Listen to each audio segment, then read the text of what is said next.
The letter arrived at the Thornton Ranch 3 days after Martha Jenkins buried her father, and she stared at the envelope as if it might bite her, knowing what it contained but unable to decipher the words that would confirm her worst fears. Samuel Reeves watched the young woman from across the general store in Wallace, Idaho Territory, noting the way her hands trembled and how she quickly tucked the envelope into her worn leather satchel when she noticed his attention, her cheeks flushing with what he assumed was grief, but was actually shame so deep it made her stomach turn. It was late September in 1883, and the autumn air carried the scent of pine and approaching winter through the mountain valley that cradled the silver mining town. Samuel had arrived in Wallace 2 months prior, driving a small herd of cattle from Montana Territory for a rancher named Douglas Carter, who needed stock for the winter. The job had ended, but something about the raw, growing town nestled in the Coeur d'Alene mining district kept him lingering, taking odd jobs and sleeping in the back room of the livery stable. Martha left the store without purchasing anything, and Samuel noticed she had been holding a list written in another hand, probably her late father's, crumpled now in her fist. He finished buying his supplies and headed out into the dusty street where wagon wheels had carved deep ruts in the earth, and miners walked alongside businessmen, all seeking their fortune in the silver-rich mountains.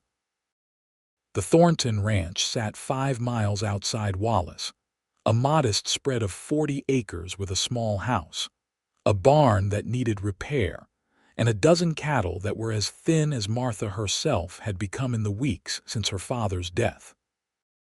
Samuel had heard the story from the blacksmith, a talkative man named Pete who knew everyone's business. Thomas Thornton had died of a sudden heart ailment, leaving his 22-year-old daughter alone with a property and debts she could not manage. Samuel was 26, old enough to have learned hard lessons about life, but young enough to still believe he could make something of himself in this untamed territory. He had left Texas 3 years ago after his own father lost their family ranch to a banker's greed, and his mother died of heartbreak 6 months later. The West was supposed to be full of opportunities, but mostly he had found hard work, harder winters, and a loneliness that settled into his bones like cold rain. 3 days after seeing Martha in the general store, Samuel rode out to the Thornton place. He told himself he was looking for work, that he needed something steady before winter arrived in earnest, but truthfully he had not been able to stop thinking about the woman with dark hair and eyes like storm clouds, the way she had clutched that envelope as if it held her doom. The ranch showed signs of neglect, not from laziness but from a lack of able hands.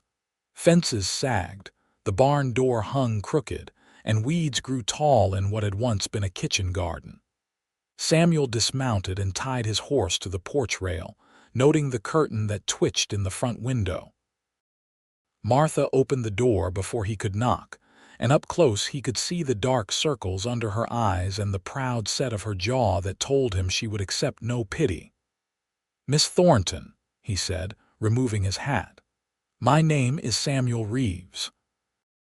I am looking for work, and I heard you might need help with the ranch. I cannot pay much," she said immediately, and he heard the exhaustion in her voice. "Actually, I cannot pay anything right now. Not until spring when the cattle can be sold." "Room and board would be sufficient," Samuel said, the decision made in that instant though he had not planned the words. "I know ranching, and I can see you need repairs done before the snow comes." Martha studied him with those gray eyes, looking for dishonesty or ulterior motives, and he kept his expression open and calm. Finally, she nodded. "The bunkhouse is in decent shape. You would have to cook for yourself. I can manage that. When can you start? Now, if you will have me." She nodded again and stepped aside to let him bring his horse to the barn. As he unsaddled the animal and gave it water, Martha watched from a distance, her arms crossed over her chest against the chill. Samuel noticed she wore a dress that had been mended multiple times and boots that had belonged to a man, probably her father. The work began immediately. Samuel assessed the most urgent repairs and started with the barn door, aware that Martha observed him from various vantage points throughout the afternoon, still trying to decide if she had made a mistake inviting a stranger onto her property. He could not blame her caution. That evening, as the sun sank behind the mountains and painted the sky in shades of orange and purple, Samuel built a fire in the stone pit behind the bunkhouse and cooked beans and bacon in a small skillet. He was surprised when Martha approached, carrying a basket covered with a cloth. "I made extra bread this morning," she said, offering the basket. "It seems foolish for us both to waste food cooking separately when there is so little to spare." Samuel stood and accepted the basket, their fingers nearly touching. "That is kind of you, Miss Thornton. Would you like to share the meal? I have more than enough here." She hesitated, propriety warring with practicality and loneliness. Practicality won. "That would be acceptable, but we should maintain appropriate boundaries, Mr. Reeves. I am alone here and my reputation is all I have left." "You have my word as a gentleman," Samuel said solemnly. They ate in comfortable silence at first, the fire crackling between them. Samuel had positioned 2 logs as makeshift seats, far enough apart to be respectful. The bread was good, better than anything he had made himself in years, and he told her so. "My mother taught me before she died," Martha said quietly. "I was 12 when the fever took her. My father and I managed as best we could after that." "My mother passed 3 years ago," Samuel offered. "Heart just gave out after we lost the ranch. Sometimes I think she died of sorrow." Martha looked at him across the fire, seeing perhaps a kindred spirit in loss. "That is what the doctor said about my father, too, that his heart was weak, but I think he just did not want to fight anymore. The debts, the work, all of it became too much." "How much do you owe?" Samuel asked, then quickly added, "Forgive me, that is not my business." $300 to the bank in town," Martha said, staring into the flames. "Due in 6 months or they take the ranch. My father borrowed it 2 years ago to buy cattle and seed, but the cattle got sick and half of them died. We never recovered from that loss. $300 might as well have been $3,000 for people in their position." Samuel felt the weight of it, understanding now why she had looked so desperate in the general store. "We will figure something out," he heard himself say. "We?" Martha raised an eyebrow. "I work for you now," Samuel said. "Your problems are my problems, at least regarding the ranch." Martha smiled for the first time since he had arrived, a small thing that transformed her face from merely pretty to genuinely beautiful. "You are an optimistic man, Mr. Reeves. Call me Samuel. And yes, I suppose I am. The world has not beaten it out of me yet. Call me Martha then. We are going to be working together, after all." They talked until the fire burned low, sharing stories of their childhoods, their lost families, their hopes that felt increasingly fragile in the harsh reality of frontier life. Samuel learned that Martha had been born in Illinois, but came west with her parents when she was 7, following the promise of land and freedom. She had grown up on this ranch, knew every rock and tree, loved the mountains that surrounded them even though they could feel like prison walls in winter. When Martha finally stood to return to the house, Samuel noticed she carried a small book tucked under her arm, something she had brought but never opened during their conversation. He thought about asking but decided against it, not wanting to pry on their first evening. The next weeks fell into a rhythm. Samuel worked from dawn until dusk, repairing fences, fixing the barn, preparing the property for winter. Martha tended the house and the kitchen garden, preserved what vegetables remained, and cared for the chickens that provided their eggs. They ate dinner together each evening by the fire, their conversations growing easier and more personal as trust built between them. Samuel noticed that Martha never received mail, though the postman came out from Wallace once a week. He also noticed that she avoided going into town, instead giving Samuel lists written by someone else when supplies were needed. The handwriting was masculine and shaky, probably her father's final notes before his death. One evening in mid-October, after a dinner of venison stew that Martha had spent all day preparing, Samuel pulled a book from his saddlebag. It was a worn copy of adventure stories he had carried for years, reading and rereading by countless campfires. "Would you mind if I read for a bit?" he asked. "I like to read before sleeping, and the firelight is better than the lamp in the bunkhouse." Martha's face went pale, then flushed red. She stood abruptly, nearly knocking over her tin cup. "I should return to the house. It is getting late." "Martha, wait," Samuel said, standing as well. "Did I offend you somehow?" She stopped but did not turn around, her shoulders rigid. In the firelight he could see her hands clenched into fists at her sides. "Martha, please, tell me what is wrong."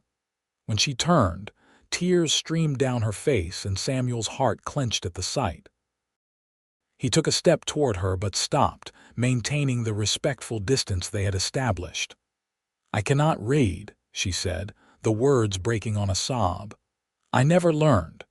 My mother tried to teach me before she died, but the letters just looked like nonsense, jumbled and backwards. My father could read a little enough for basic things, but he could not teach me what he barely understood himself. And after Mother died, we were just trying to survive. There was no school nearby, no teacher. I am 22 years old and I cannot read simple words. That letter I received in town, the one you probably saw me holding, I still do not know what it says. It could be another debt, a demand from the bank, anything. I am so ashamed." The confession poured out of her like poison from a wound, and when she finished, she covered her face with her hands and wept. Samuel acted on instinct, closing the distance between them and gently pulling her into an embrace. She stiffened at first, then collapsed against him, her tears soaking into his shirt. "There is no shame in it," Samuel said softly, one hand carefully stroking her hair. "Half the people in this territory cannot read. It does not make you less intelligent or less worthy." "But I feel so helpless," Martha whispered against his chest.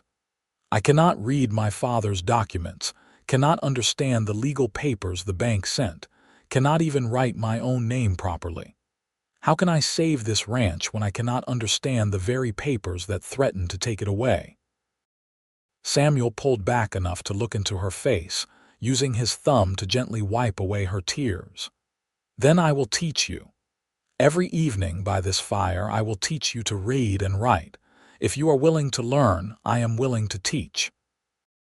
Martha searched his face, looking for mockery or pity, but found only earnest determination. "Why would you do this for me? You barely know me." "Because everyone deserves to read, to know the power of words," Samuel said. "And because I think you are braver than you know, running this ranch alone, facing down your fears. Let me help you with this." Fresh tears spilled down Martha's cheeks, but these were different, touched with hope instead of despair. "I would like that. I would like that very much." They started that very night. Samuel retrieved a small slate and chalk from his saddlebag, supplies he had carried since his own school days, and used occasionally for figuring accounts. He started with the alphabet, drawing each letter carefully and pronouncing it clearly. Martha watched with fierce concentration, her brow furrowed as she studied the shapes. When Samuel handed her the chalk and asked her to copy the letter A, her hand shook so badly she could barely hold the implement.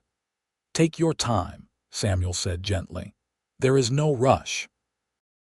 We have all the time in the world." Martha drew a wobbly A, nothing like Samuel's neat version, and she made a sound of frustration. "It looks terrible." "It looks like a first attempt," Samuel corrected. "Try again." They worked through the first 5 letters that night, Martha drawing each one multiple times until her hand steadied, and the shapes began to look more consistent.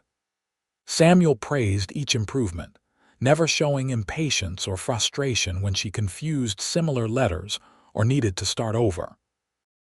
When they finally stopped, Martha's hand was cramped from gripping the chalk, and both of them had white dust on their clothes, but her eyes shone with something Samuel had not seen before: excitement. "Same time tomorrow?" she asked. "Every evening," Samuel promised. "Until you can read anything you want." The lessons became the centerpiece of their days. Samuel still worked the ranch, making progress on the essential repairs, but he found himself rushing through tasks in anticipation of the evening sessions. Martha threw herself into learning with a hunger that amazed him, practicing her letters during the day on scraps of paper Samuel provided, determined to master each lesson before moving forward. By the end of October, she could write the entire alphabet and recognize the letters when Samuel wrote them. Her handwriting was still shaky, but it was legible, and the pride on her face when she successfully wrote her own name for the first time made Samuel's chest ache with an emotion he was not quite ready to name. They moved on to simple words: cat, dog, run, son. Samuel would write a word, sound it out with her, and have her copy it until she could do so from memory. Then he would write sentences using only the words she had learned, and she would read them aloud, slowly at first, then with growing confidence. The first sentence she read completely on her own was, "The dog can run." Martha looked up from the slate with tears in her eyes and a smile so wide it seemed to light up the darkness beyond their fire. "I did it," she whispered. "I actually read it." "You did," Samuel confirmed, feeling his own throat tighten with emotion. "You are a natural student, Martha. You learn faster than anyone I have ever taught." "Have you taught others?" "My younger sister, before we lost the ranch. She was only 8, but she loved to read. I wonder sometimes what became of her. My aunt took her in after our mother died, moved back east. I have not heard from her in 2 years." Martha reached across the small distance between them and took his hand, a gesture of comfort that felt natural despite the careful boundaries they had maintained. "I am sure she is well, and I am sure she remembers her brother who taught her to love books." Samuel squeezed her hand gently, then released it, aware of the warmth that lingered on his skin. He was falling in love with Martha Jenkins, had been since the first evening they shared a meal, and it terrified him. He had nothing to offer her, no land or money, just his labor and now these lessons. What kind of future could he provide? But Martha seemed unaware of his internal struggle, already bent over the slate again, practicing the new words he had just taught her, her tongue caught between her teeth in concentration. Samuel watched her in the firelight and felt his heart make a decision his head had not approved. November arrived with the first serious snow, a storm that dumped 8 inches overnight and reminded them both that winter in the Idaho Territory mountains was not to be taken lightly.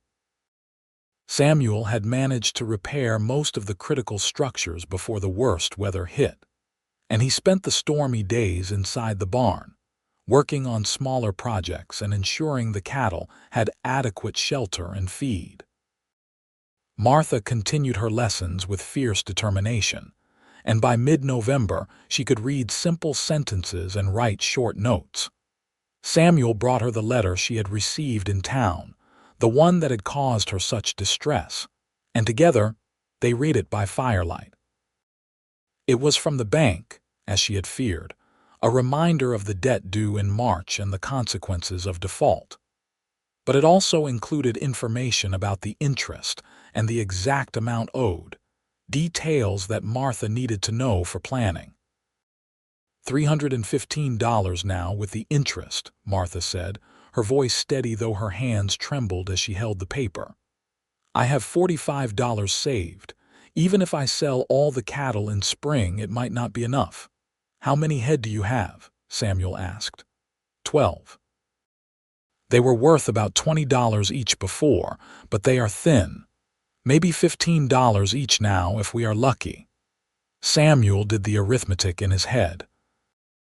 Even at the higher price, 12 cattle would bring $180, plus her savings brought the total to $225.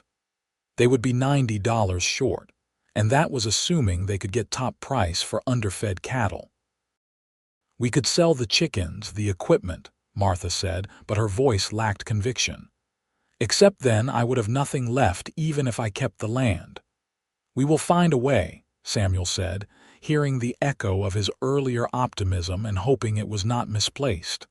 There are still 4 months. A lot can happen in 4 months.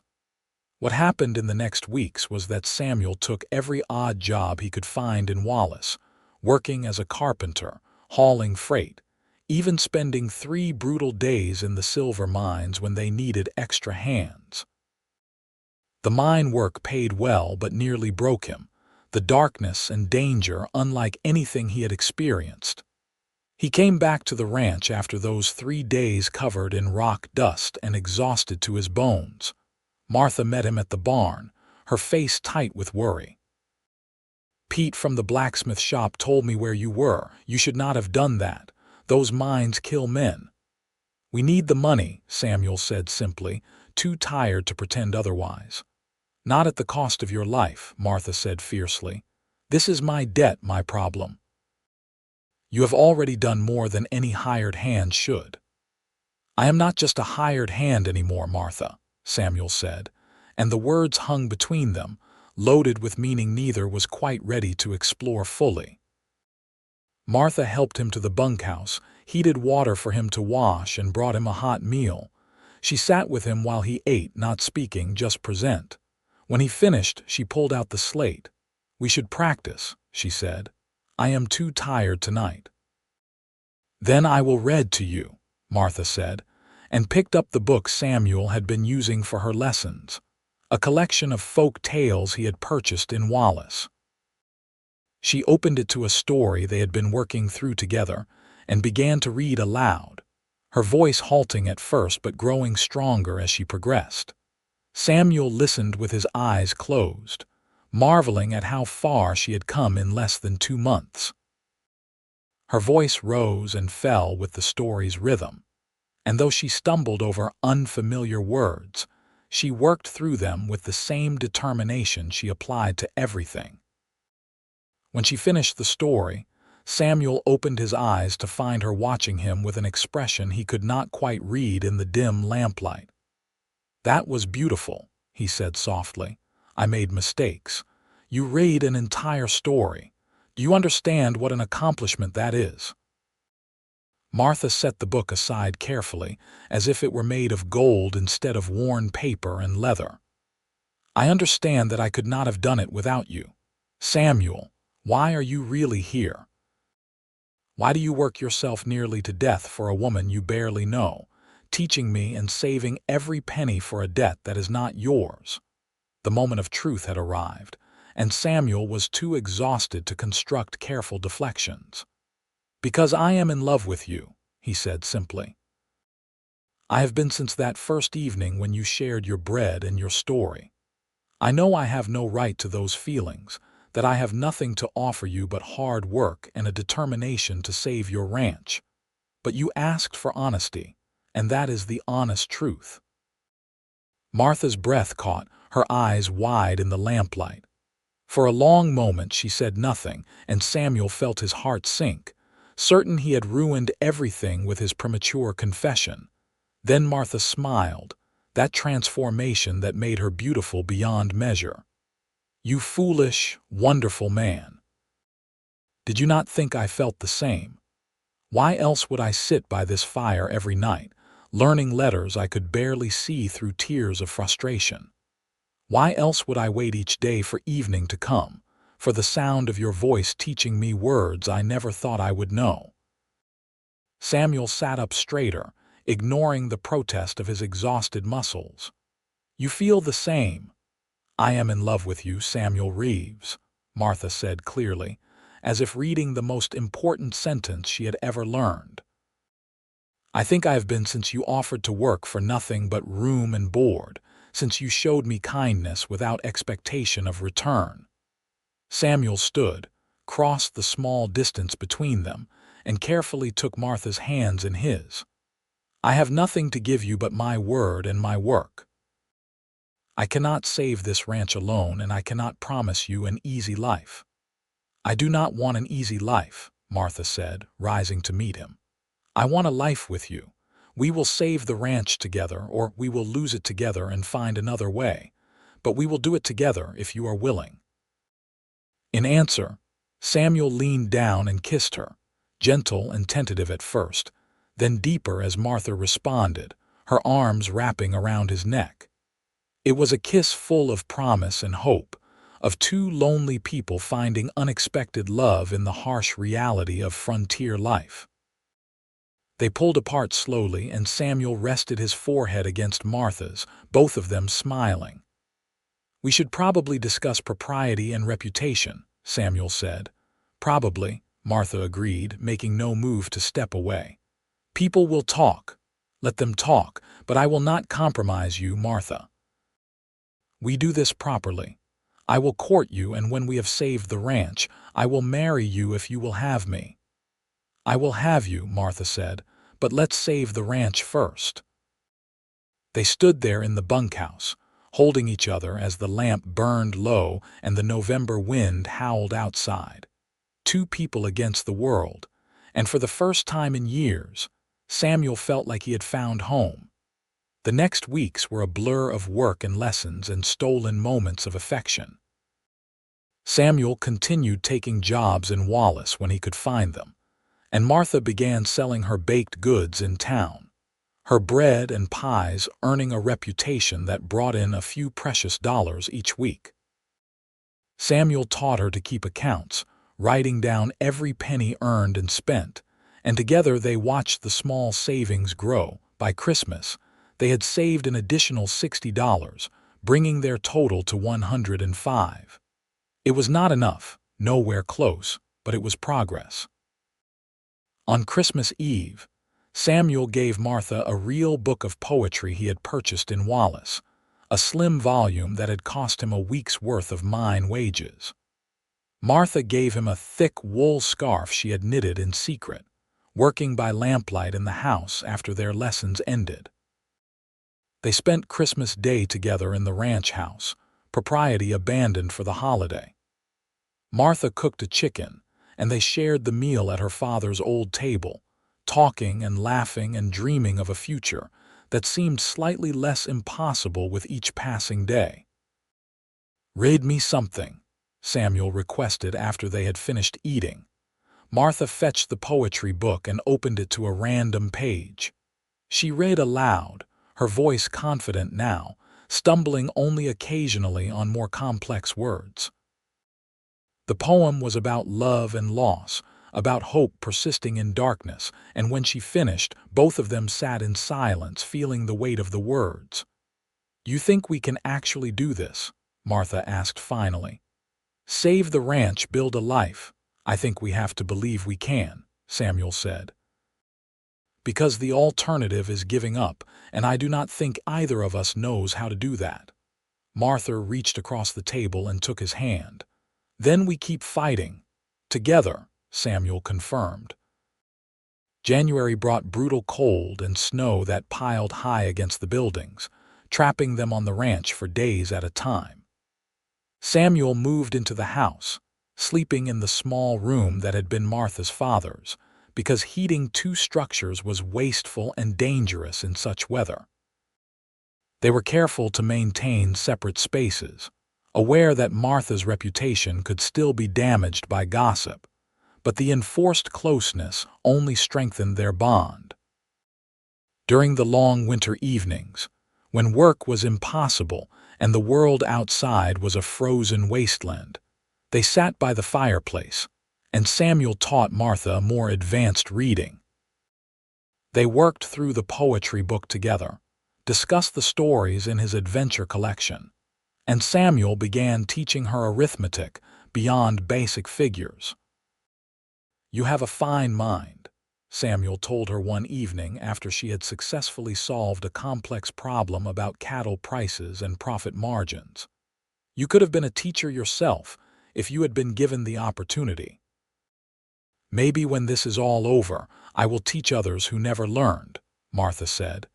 "There must be more people like me in Wallace, people who want to read but never had the chance."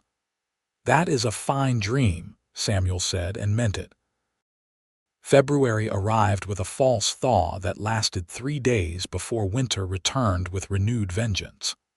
During those 3 days, Samuel rode into Wallace to check on any available work and heard news that changed everything. The railroad was coming to Wallace, or rather, extending a line that would make the town a major stop for shipping silver ore. The construction would begin in April, and they needed men, hundreds of them, paying twice what other jobs offered because the work would be brutal and dangerous. Samuel returned to the ranch with the news, his mind already calculating. If he could work the railroad construction for 6 weeks, maybe 8, he could earn enough to make up the difference they needed for the bank. It would mean leaving Martha alone during the crucial spring weeks, but she could manage with the cattle, and he would return in time for the sale and the debt payment. "Absolutely not," Martha said when he explained the plan. "I will not have you risk your life on railroad construction." "Men die doing that work, Samuel. They get crushed by machinery, they fall, they get sick from bad water in close quarters. And they get paid well for taking those risks," Samuel countered. "Martha, we are still $60 short even if we sell every animal at top price." "Where else will we get that money? We will find another way." "There is no other way, not in time." They argued about it through the rest of February, neither willing to concede. Martha suggested selling equipment, selling her mother's jewelry, taking on more baking for the town. Samuel pointed out that equipment was needed for running the ranch, that her mother's jewelry was worth sentiment more than money, that baking could not possibly earn enough in the time remaining. Finally, on the first day of March, Samuel made the decision for both of them. He rose before dawn, packed his few belongings, and prepared to leave before Martha woke. But she was waiting for him in the kitchen, dressed and alert, her eyes red from crying but her jaw set with determination. "If you are going, then I am selling the cattle early," she said. "Pete knows a buyer in Montana who might pay premium for breeding stock. It is a risk, but it is better than sitting here helpless while you endanger yourself. Martha, you need those cattle." "I need you more," she said fiercely. "We are in this together, remember. You do not get to make decisions alone any more than I do, so we both take risks and we both pray we survive them." Samuel crossed the kitchen and pulled her into his arms, holding her tightly. "I love you," he said against her hair. "I will come back to you, I promise." "You had better," Martha said, her voice muffled against his chest. "Because if you die on that railroad, I will never forgive you." He kissed her then, deep and desperate, a kiss that tasted of fear and hope and love. When they pulled apart, both had tears on their faces.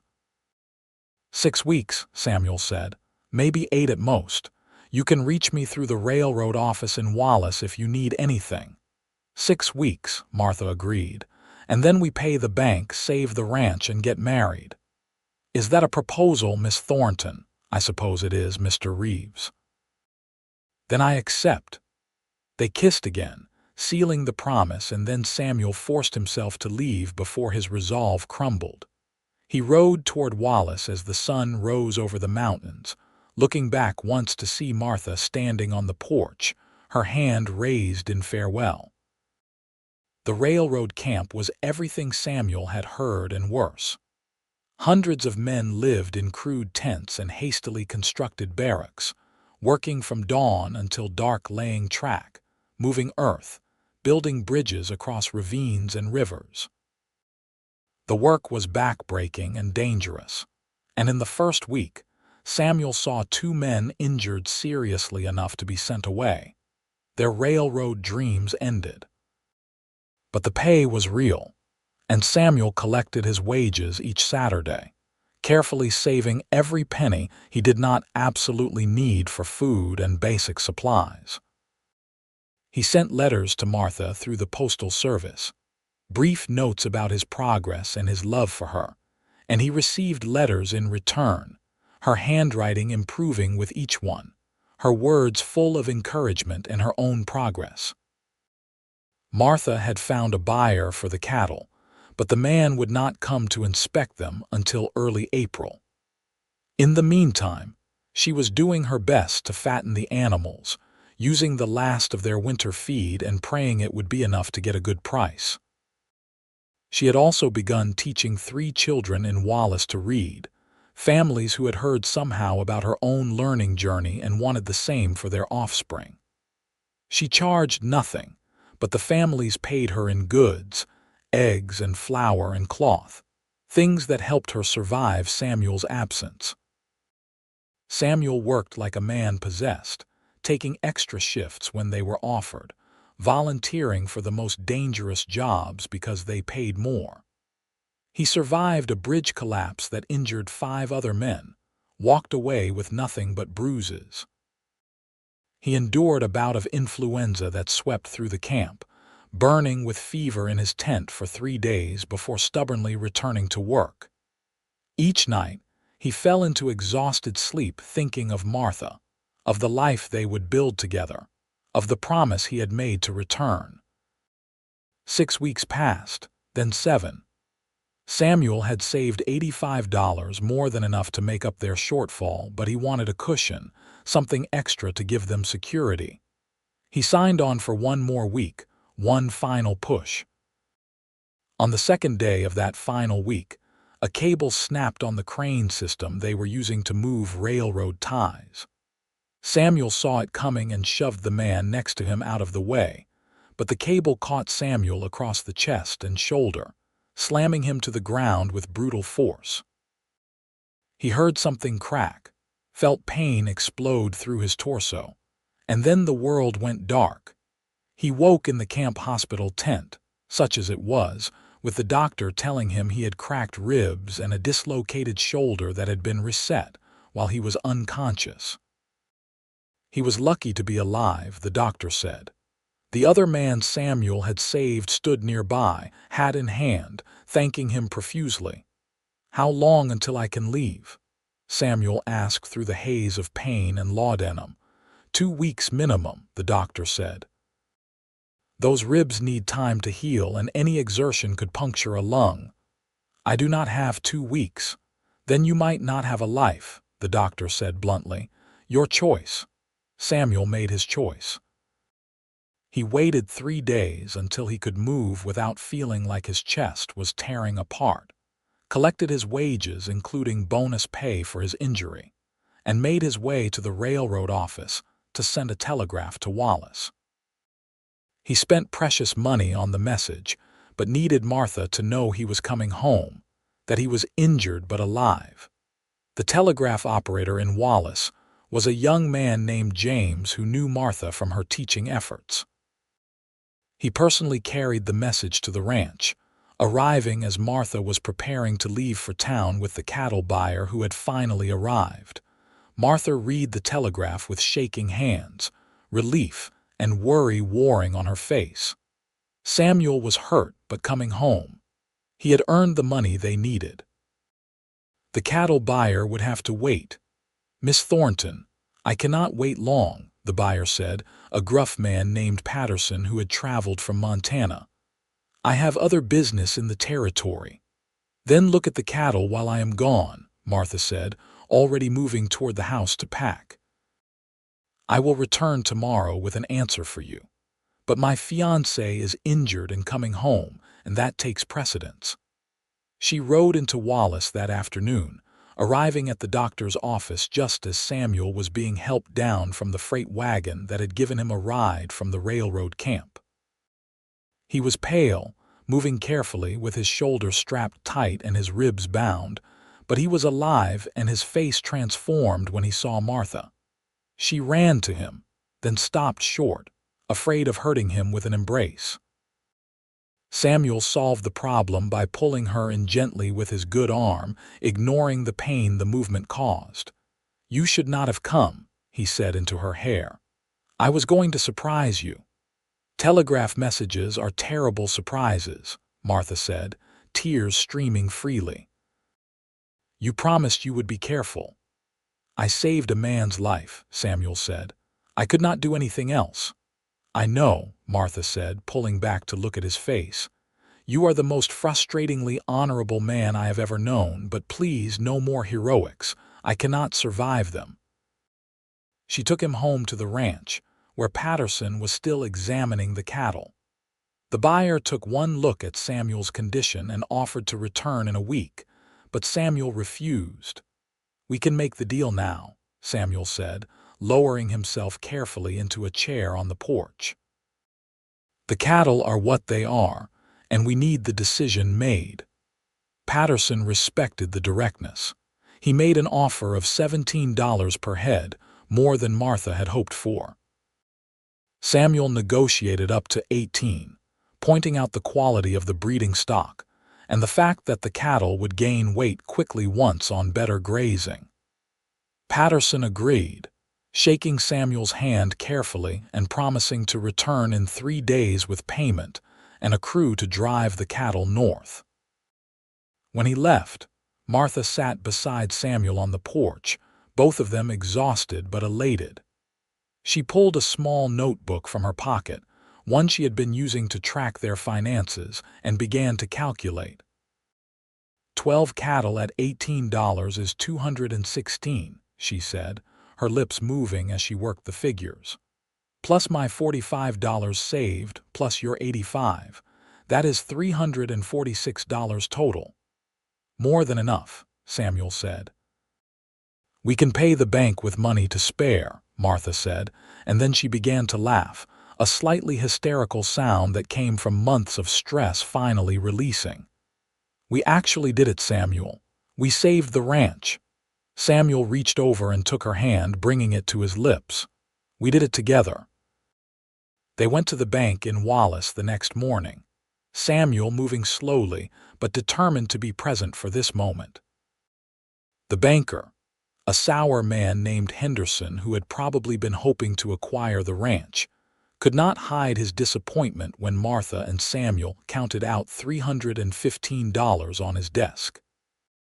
"I will need a receipt showing the debt is paid in full," Martha said clearly, no longer the uncertain woman who had clutched an unread letter in fear, with language stating that the ranch is free and clear of any encumbrance. Henderson had no choice but to comply. He drew up the paperwork, and Martha read every word carefully before signing her name at the bottom in neat script. Samuel co-signed as witness, and when Henderson grudgingly handed over their copy of the document, Martha folded it carefully and placed it in her satchel. "Thank you for your business," she said coolly, and walked out of the bank with her head high and Samuel at her side. They were married a week later in a simple ceremony at the Wallace Church, with Pete the blacksmith and his wife as witnesses. Martha wore a dress she had sewn herself from fabric purchased with their remaining money, and Samuel wore his best shirt, despite the fact that his ribs still ached. The preacher's wife had baked them a cake, and half the town showed up for the celebration afterward, all the people who had watched their struggle and admired their determination. Martha's reading students came with drawings they had made, and one of the little girls read a short passage from a primer, dedicating the accomplishment to Martha who had taught her. Martha cried happy tears and hugged each child, promising to continue their lessons even as she built her new life with Samuel. Samuel and Martha spent their wedding night in the ranch house that was now truly theirs, sitting by the fireplace and talking long into the night.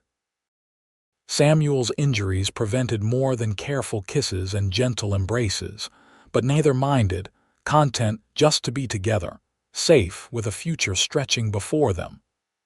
"What happens now?" Martha asked, leaning against Samuel's good shoulder. "We have a ranch with no cattle, $30 to our name, and a long winter to recover from. Now we rebuild," Samuel said. "We start small, buy a few head of cattle in the summer, plant a serious garden, maybe get a milk cow. I can take carpentry jobs in town when we need extra money. You can keep teaching and maybe sell more baked goods. We work hard and we build something that lasts." "That sounds like a good life," Martha said. "It will be hard," Samuel warned. "I know, but we have faced hard things before. We can do it again together." "Together," Samuel agreed and kissed the top of her head. Spring arrived in the valley, melting the snow and turning the world green. Samuel healed slowly, his ribs knitting and his shoulder regaining strength through careful exercise. He and Martha worked the ranch side by side, repairing winter damage, preparing fields, planning for their future. In May, they purchased 4 young cows and a bull with money Samuel earned building a new storefront in Wallace. By July, Martha's garden was producing bountifully, and she was selling vegetables alongside her bread in town. The little schoolhouse that served Wallace hired her to teach reading to children whose parents could afford no tuition, paying her a small salary that nonetheless felt like wealth. On a warm evening in August, sitting by their fire after a long day's work, Samuel handed Martha a newspaper he had purchased in town. "Read me the news," he requested, as he often did now, delighting in her confident voice and her ability to tackle even complex articles. Martha opened the paper and began to read, her voice strong and clear. She read about politics and railroad developments, about silver prices and distant wars. Samuel listened with his eyes closed, marveling at the journey they had taken from that first evening when she had confessed her secret with tears. When Martha finished, she set the paper aside and moved closer to Samuel. "I have news of my own," she said, taking his hand and placing it on her stomach. "We are going to have a baby. In February, the doctor thinks." Samuel's eyes flew open, wonder and joy spreading across his face. "Truly, truly," Martha confirmed, smiling at his expression. "Are you happy?" "Happy does not begin to cover it," Samuel said, pulling her carefully into his arms. "You have given me everything, Martha. A home, a purpose, a future, and now a child." "We gave each other those things," Martha corrected. "I could not have survived without you." "And I was just drifting before I found you," Samuel said. "We saved each other." They sat by the fire, holding each other and dreaming of the future, of the child who would grow up knowing both parents could read, who would have the education they had fought so hard for, who would inherit a ranch purchased with love and determination. February arrived with typical mountain cold, but inside the ranch house, everything was warm. Martha gave birth to a son on a snowy morning, with the doctor from Wallace in attendance and Samuel holding her hand through every moment of labor. They named him Thomas after Martha's father, and Samuel held the tiny infant with tears streaming down his face. "He will know reading," Samuel whispered to his son. "He will know everything we can teach him." "And love," Martha added, watching her husband and son with a full heart. "He will know so much love." Thomas was followed by a daughter 2 years later, Emma, and then another son 3 years after that, Michael. The ranch grew along with the family, expanding to 80 acres when the neighboring property went up for sale, and Samuel had saved enough to make an offer. The cattle herd increased to 30 head, and they added horses, chickens, and eventually a small orchard.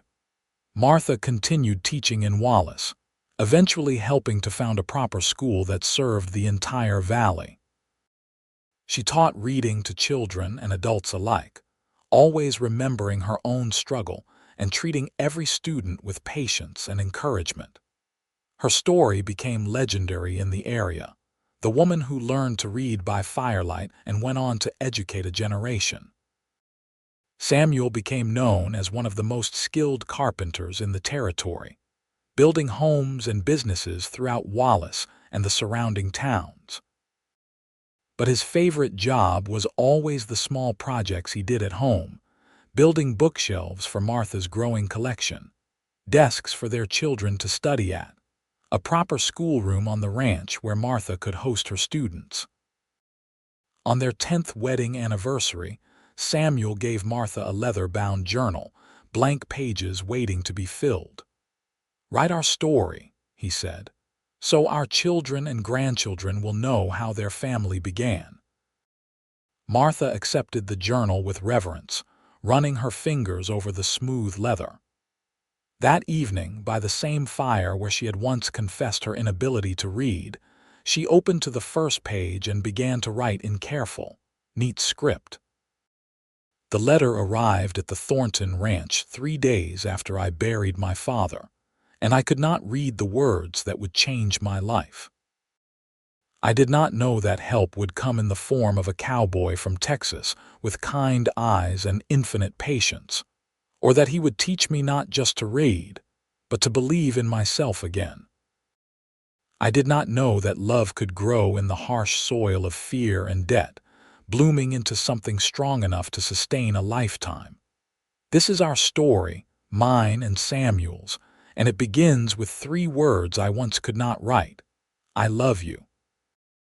The years passed with the rhythm of ranch life, seasons turning one into another, children growing and leaving to make their own ways in the world before returning with grandchildren for Martha and Samuel to spoil. Thomas became a teacher like his mother, founding schools throughout Idaho. Emma married a doctor and moved to Boise but visited often. Michael took over the ranch, expanding it further and raising his own family on the land his parents had fought so hard to keep. Samuel's hair turned gray, then white, and his hands became gnarled with arthritis, but he could still be found most evenings reading to Martha by the fire, or listening as she read to him, their voices mingling in the familiar pattern established so many years before. Martha's eyesight weakened with age, but she never stopped teaching, hosting students in her home until the week she died at age 76, surrounded by family and books. Samuel followed her 6 months later, on a clear autumn morning when the mountains were painted with gold and the valley stretched below like a promise. He was found in his chair by the fire, Martha's journal open in his lap to the last entry she had written, a simple statement that nonetheless contained their entire life together. "We chose love, and love chose us, and that has made all the difference." Their children buried them side by side on the ranch overlooking the valley, under a large pine tree that had witnessed their courtship and sheltered their family through generations. The headstone was simple, bearing their names and dates, but Michael added one final inscription at the base. "She learned to read by firelight. He taught her love was worth the struggle. Together they built a legacy." The ranch remained in the family for over a century, passing from Michael to his children and grandchildren. The original house became a historic site, preserved by descendants who remembered the story of Martha and Samuel, who never forgot that everything they had came from 2 people willing to face their fears and fight for a future together. The leather journal Martha had kept, filled with her neat handwriting documenting 54 years of marriage, became a family treasure, passed carefully from generation to generation. In it, future readers found not just a history but a testament to the transformative power of education and love, to the strength that comes from partnership and determination.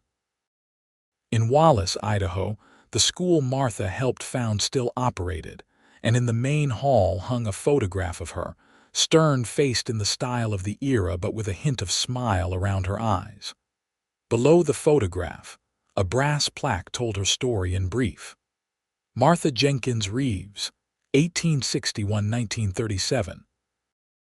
Learned to read at 22, taught hundreds, never forgot where she started, never stopped moving forward. And every year on the anniversary of that first reading lesson by Firelight, the descendants of Samuel and Martha gathered at the ranch for a tradition that had been maintained for over a century. As evening fell and the fire was lit in the old stone pit behind what had been the bunkhouse, someone would read aloud from Martha's journal, sharing the story of how their family began with tears and shame, and grew through teaching and love into something that lasted generations. The youngest children would ask questions, and the older ones would answer, telling again about the woman who could not read and the cowboy who taught her, about the struggle to save a ranch and the unexpected love that made the struggle worthwhile.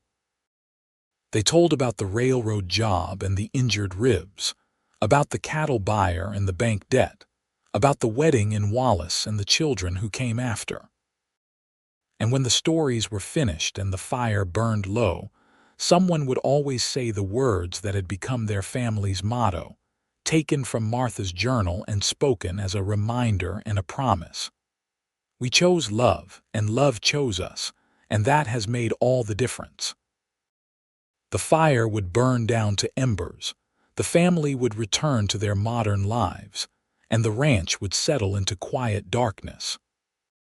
But the story remained, passed down through generations, a reminder that shame could be transformed into strength, that illiteracy was not stupidity, that love could bloom in the unlikeliest places, and that two people fighting together could build something that lasted far beyond their own lives. Samuel and Martha never knew how far their legacy would reach, never imagined that their struggle would inspire others a century later. They simply lived their lives with honesty and courage, teaching by example that education was a gift worth fighting for and that love, real love, was the foundation upon which everything else must be built. The mountains that had witnessed their story continued to stand watch over the valley, unchanging and eternal. The seasons turned as they always had, winter into spring, summer into autumn. The ranch that had nearly been lost to debt thrived under the care of descendants who understood its value, not in dollars but in history and heart.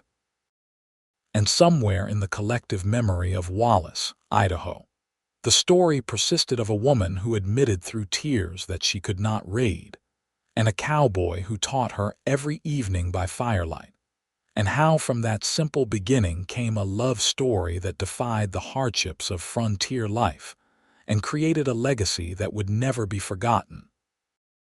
In the end, that was what mattered. Not the struggle or the pain, not the fear or the shame, but the triumph of two souls finding each other in the wilderness and choosing, again and again, to fight for their shared future. That choice, made first by firelight in 1883 and reinforced every day afterward until death parted them briefly before reuniting them in eternity, was the true heart of their story. And it was a story worth telling, worth remembering, worth passing down through the generations as a reminder that in the darkest moments, when shame threatens to overwhelm and circumstances seem impossible, there is always hope if we are brave enough to ask for help, patient enough to learn, and courageous enough to love. Martha Jenkins Reeves learned to read at 22, taught hundreds, and never stopped believing in the power of education to transform lives. Samuel Reeves taught reading by firelight, built a ranch with his bare hands, and never stopped believing in the power of love to make miracles. Together, they created something that lasted far beyond their mortal years, a legacy written in ink and blood and tears and laughter, preserved in memory and journal and stone. The ranch still stood. The story still echoed. And on clear autumn evenings, when the light slanted golden across the valley, and the mountains stood purple against the sky, if you listened very carefully, you might hear the distant echo of voices reading by firelight, of two people who found each other in the wilderness and built a love that would never die.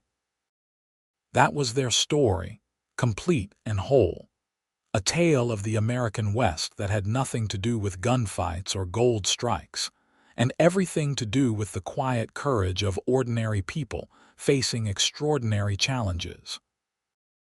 It was a story of literacy and love, of determination and devotion, of two souls joining together to create something greater than themselves.